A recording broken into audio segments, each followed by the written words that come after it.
We're just on the cusp of the release of The Last of Us Part 2, Naughty Dog's final game for PlayStation 4. It's a game that promises to push some new technical boundaries on the system and showcases what is possible when a huge team and tons of talent and money is thrown at a major project. This is a very big game, and it's a very impressive one.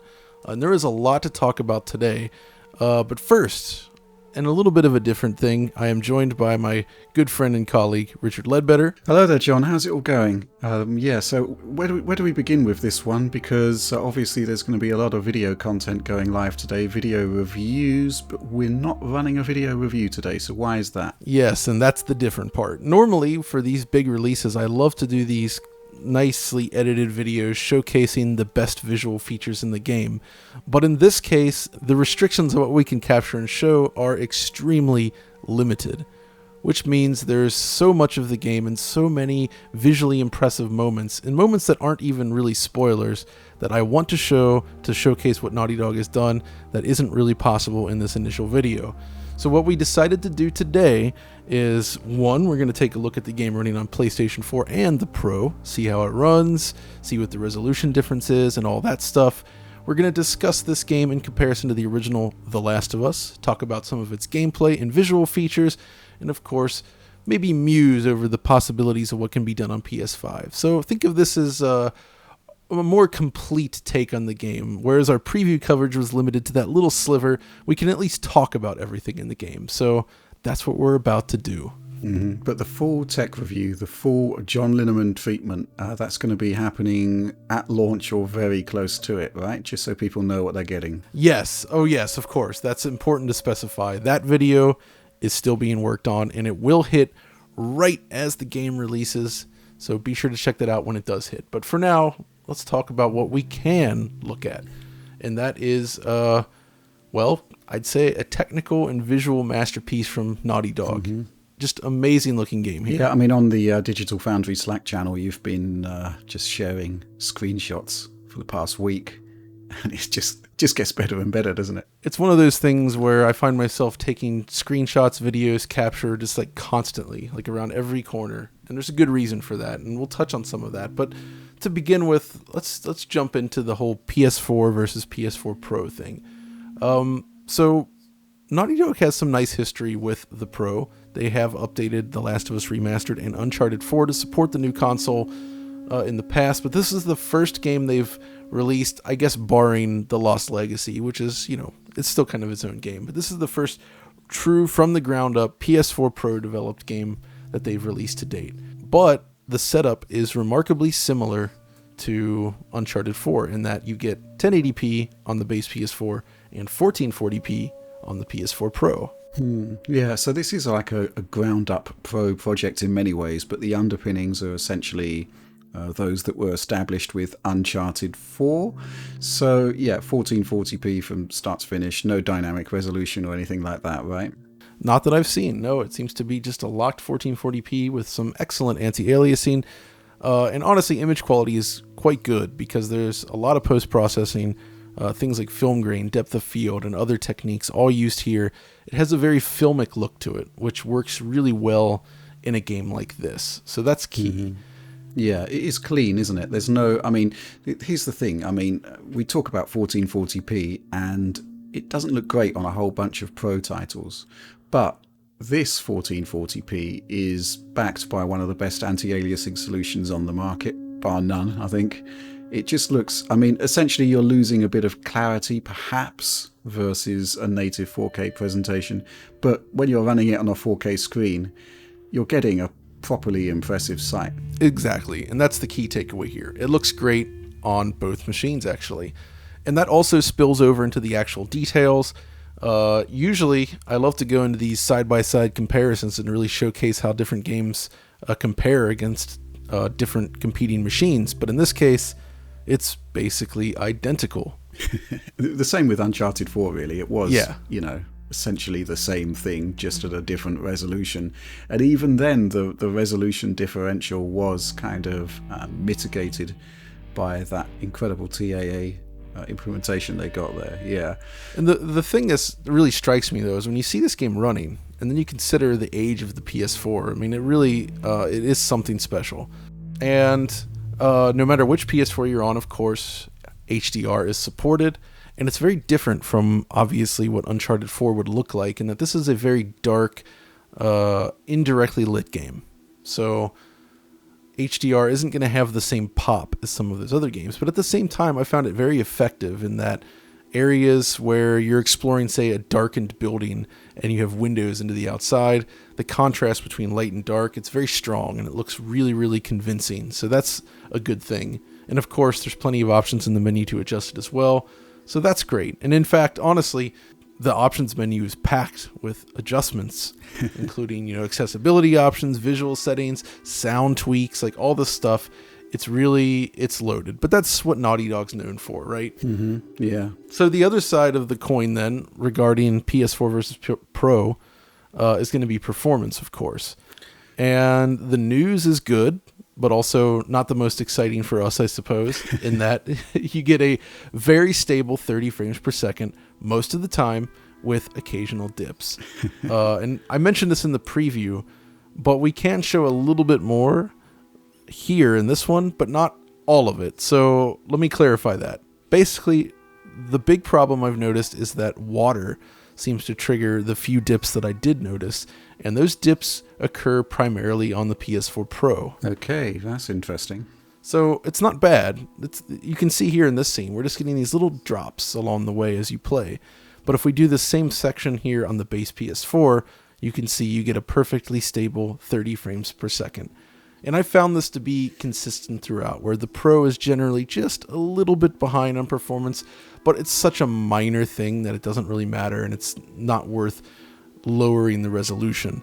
Which, by the way, if you set your PS4 Pro to 1080p, it just downscales and runs exactly the same. So yeah, but then there is also, there are sections, of course, that we can't show in this video review yet, but we can work around that by showing the frame rate graph. So here it is.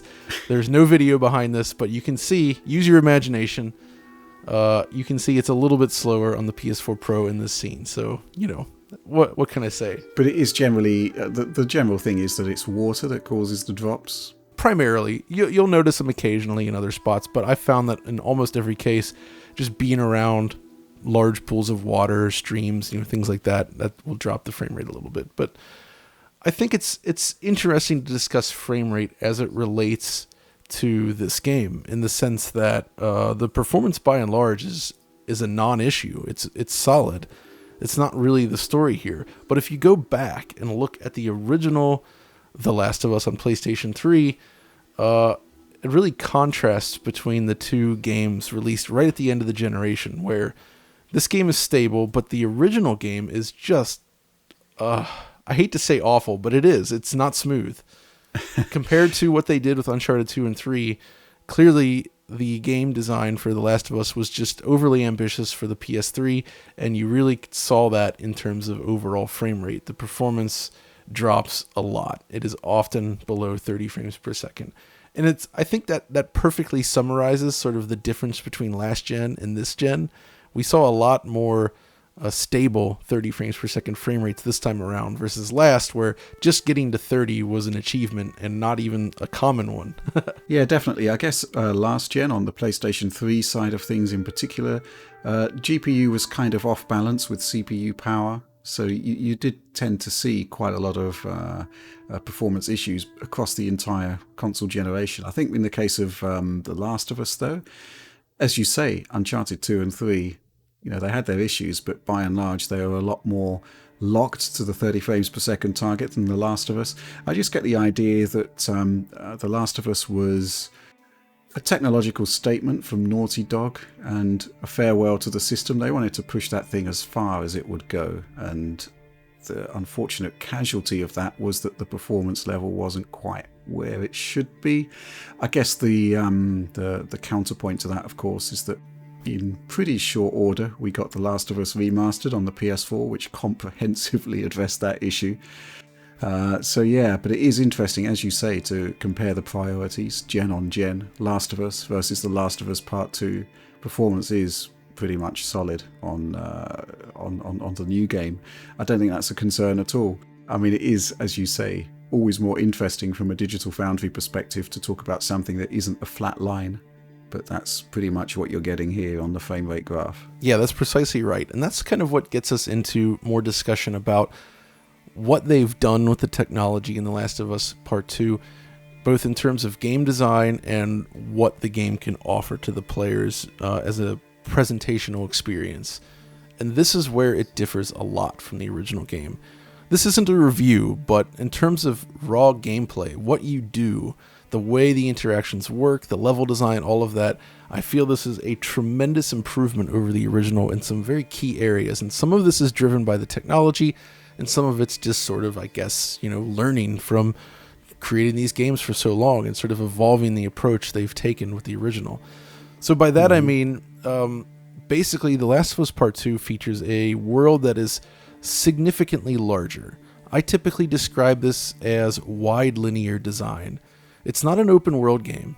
And by that, typically an open world game has you going from A to B. You're basically doing fetch quests, following a map, you're just going to checkpoints. And that's not the case here. And in fact, there is no indicator of where to go at any point. You do have a map now, but there's no direct go this way kind of signaling. Okay. And that instantly makes this a lot more fascinating to play, because the size and scale of Seattle and the areas around it is so much larger that it actually starts to feel like you're exploring rather than just following a linear path through the world. Right. And that means you can enter many more buildings. There's a lot more detail in each building. Already kind of a hallmark of the original, but there's just so much more to see this time. Okay. And that's something I think the original really struggled with. Those areas where you had the largest maps to explore tended to struggle the most on the PS3. Yeah, but I think what you're trying to say here is essentially that this wide linear approach, I mean, it's basically giving you control of where you go in the game, although the overall objective is kind of the same, versus the more tunnel-like approach that we saw in the first one, right? Precisely. Like, imagine you need to, say, get to this point on the map. You only see it from visually looking across the world or, through a story sequence. But getting there, you can go down one street, take another street. You can go through a building. You can go around a building. You can go through a completely different part of town. And that may seem like, okay, no big deal. You're just exploring. But what makes it interesting is, again, the enemy encounters. Because there are enemies around, both humans and clickers and the infected and all that. And getting around them and being ambushed by them in spots is really exciting. And I found myself sort of scrambling around these structures and dealing with enemies in ways that was a lot more engaging than the original. I mean, we already talked about how the AI and such seems improved, and things like adding the ability to go prone and crawling through grass.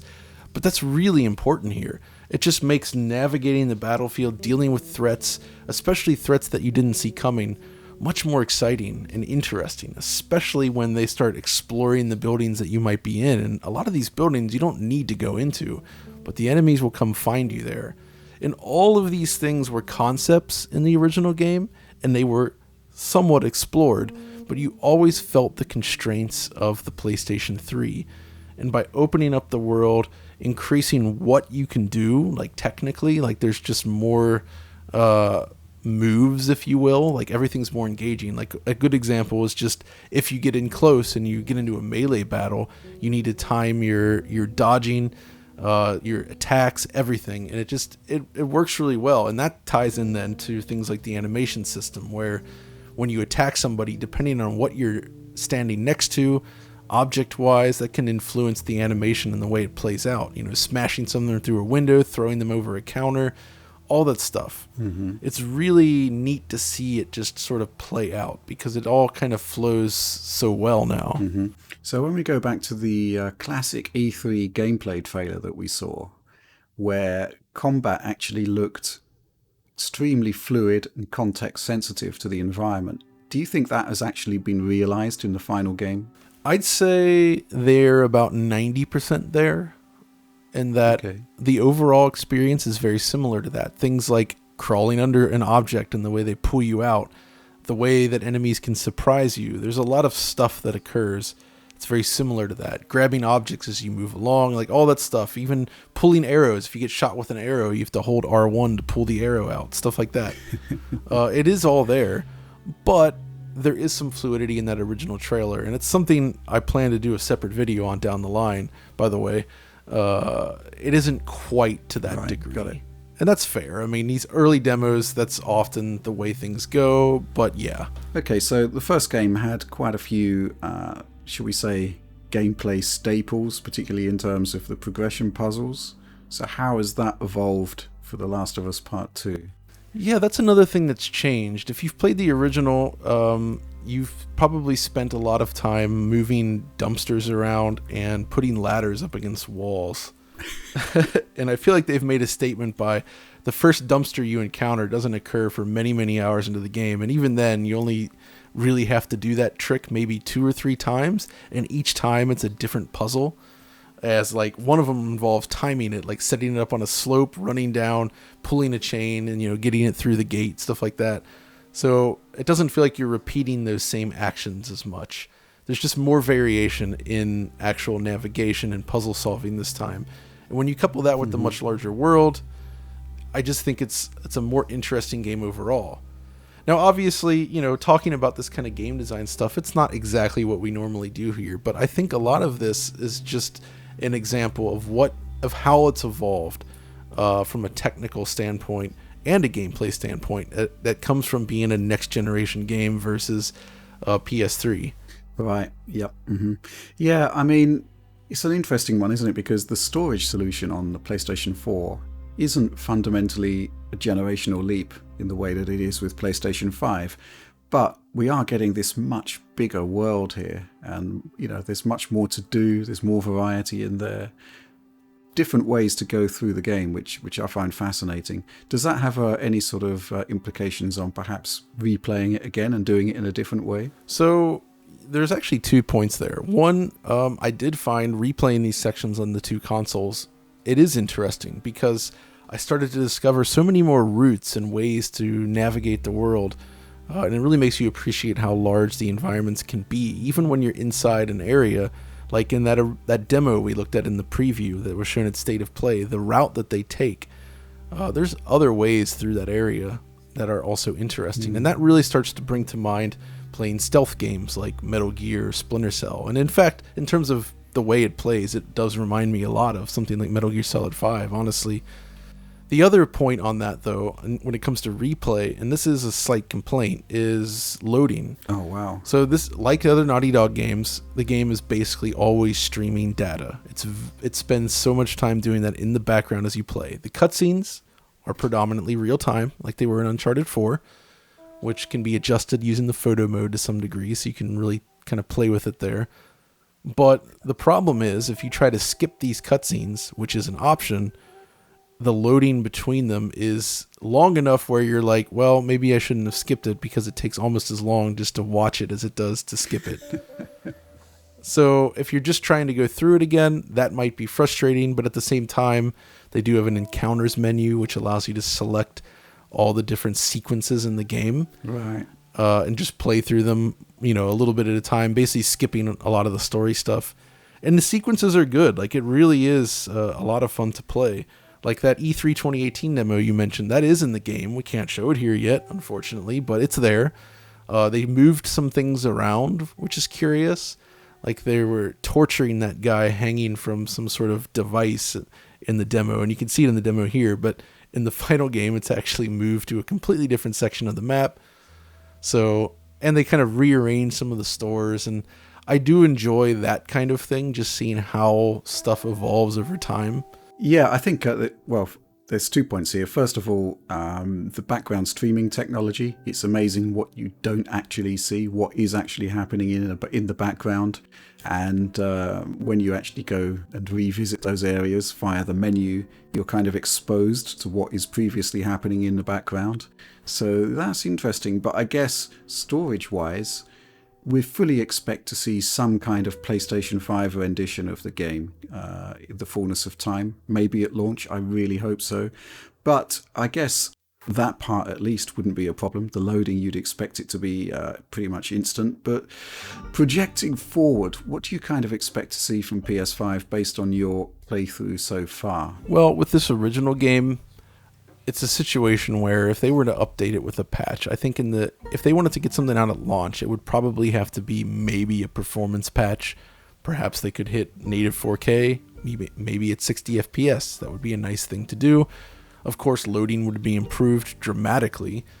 But if there was more time to pour into working on a PS5 iteration of this game, I would actually like to see ray traced global illumination. And only in so much that, so the global illumination, which I'll talk in more detail about in the full experience, the full fat video, it's fantastic. Now, this is an offline baked solution, of course. There is no real-time time of day changing, so that's fine. But they've really captured the look of indirect light, of being in an area that's mostly bathed in shadow or very dim lights from the sky. It's a very rainy place. I mean, it is Seattle after all, so there's a lot of precipitation to deal with. Mm-hmm. But the problem is as good as all that looks, when you're in certain areas, the shading on interactive objects isn't going to be quite as robust as the more static ones. So there is a sense that some objects don't quite sit as naturally within the world. And this is something I feel you could combine ray trace GI with the methods they're currently using to further enhance that. Maybe even ray trace shadows, basically something to accentuate what they're already doing with their current techniques, but enhancing it and making it look even more realistic and grounded. And I feel as this is a PlayStation 4 game, it seems feasible at least that you could see some sort of RT features grafted on. But again, it's hard to say what's possible given the time frames and all that. We'll just have to wait and see. Yeah, from my perspective, there's what I'd like to see and what I expect to see. What I expect to see, I think, the lowest amount of friction would simply be to up resolution to 4K, possibly move frame rate to 60 frames per second. I think those are the big wins, and that's precisely what they targeted in The Last of Us Remastered for PS4 and PS4 Pro. So, that's kind of what I expect to see. But, The Last of Us Remastered did have that 4K 30 mode where they did attempt to increase precision, and it would be great just to keep 30 frames per second, but for Naughty Dog to say, right, okay, this is kind of the sort of thing we'd love to do on PlayStation 5, and then roll out stuff like, real-time global illumination, reflections possibly, although they're pretty awesome to begin with as they are right now. So yeah, I mean, two potentially different approaches there. I do expect to see something, but in what time frame, I don't know. But, I just think that first party is kind of like Sony's biggest strength. And I'd really like to see a robust level of support for PS5 from launch, with patches and with original content. And I think this game could play a key part in that. Yeah, absolutely. And maybe it will. I mean, at the very least, we should at least see improved loading. So there is that. That's like at the absolute basic level. But overall, still, this is PS4. It's insane what they achieved on 2013 hardware. There's so much more to say about this visually. It really is absurd, some of these sequences. So I'm disappointed by what we can show in this video, because as good as these areas look that you've seen thus far, there's a lot more going on here. Yeah, I think the stipulation is basically that we can't show any content that hasn't already been shown, which presents real difficulties for us in terms of, areas like Seattle, which are genuinely game-changing compared to anything you've seen at this moment in time. But, I can kind of see why they'd do it. It's basically to protect for spoilers in the run-up to launch. And although, we'd really take care not to show any story beats, it's a really difficult thing to police to all publications. And one man's spoiler is just, another man's fact, that they'd like to know before launch. So I can kind of see why the situation is as it is. But I guess we're just going to have to wait for the full fat experience. That's right, and it will be here soon enough. And yeah, it is interesting. You're right, though. The embargo areas are actually all just missions off to the side. Basically, the whole game is set up around sort of the Seattle area you're exploring. And when you arrive at your destination, it's almost like a set level, if you will. That's kind of what we have here. So it's all very seamless, though, so it works really well. So we're swiftly approaching the time limit that the embargo imposes upon us for talking about The Last of Us Part 2, so we'd better wrap this one up, right? Yeah, I mean, that's about all we can say for this one. Hopefully there's some interesting and useful information in this video, but really I'm eager to present more about it, because one of my favorite things to do is just showcase impressive visuals and discuss sort of the thoughts behind it, and at least share my own thoughts on what makes them look so good, because you can look at something and think that looks nice, but it's really fun to understand why it looks so nice, and that's what we plan to do. So we'll have that soon. But for this video, thanks for joining me, Rich. My pleasure, John. And if you guys enjoyed it, as always, be sure to come find us over on Twitter. Check out our Patreon, where you can download a direct 4K version of this video if you want to see it in higher quality. And of course, ring the notification bell and all that goodness. So until next time, this is John and Rich signing off.